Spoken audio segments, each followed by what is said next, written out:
mino fa mbola ao anatin'ny fahatsapana tombontsoa ianao izay miara-miombona ao anatin'izao fampitondranam-bavaka izao. Antom-bavaka manokana indray no iarahantsika, koa manasanao ary a ampitiavana amin'izany. Vavaka sika tompoko. Raha inay tsara indrindra izay ny an-danitra raha inay amin'ny alalan'i Jesosy Kristy. Saotranao zahay ny amin'ny tombontsoa izay mbola anananay. Ahafahanay mitondra eo anatrehanao ny antom-bavaka manokana amin'ity fotoana ity. Angataka hatrany nefa izay fahatsapana fahazoanantoka famelan-keloka anananay fiadanam-po.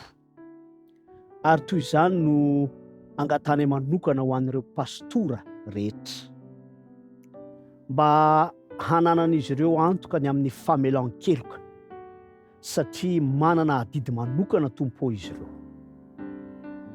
Mivavaka izahay satria antso izay nientsonao azy ireo ny tsy ho azy ihany fa ho an'ireo ondry izay tandremana izy ireo. Ao ny mitondra fiangonana, ao ny tompon'andraikitra amin'ny sehatra maro samihafa. Tompo malalo, efa nifidy azy ireo ianao, nanaiky ny hanolo-tena ho anao ihany koa izy ireo.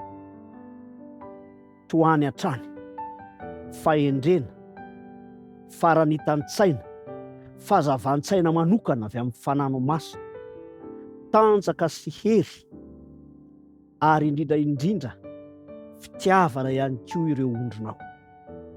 Tompo malalo, misolo tenanao ihany koa izy ireo ny amin'ny fitezam-panahy izay anisan'ny sehatra sarotra, kanefa tompo manana anao izy ireo ny antso azy. Koa toany hery, olombelona ihany izy ireo tompo, mety mandalo fakiviana noho ny toe-javatra izay miseho eo amin'ny fiainan'izy ireo, kanefa aoka ho mpampahery azy ireo ihany. Ireo ankohonany, vady aman-janany, dia ho mpanohana azy ireo hatrany.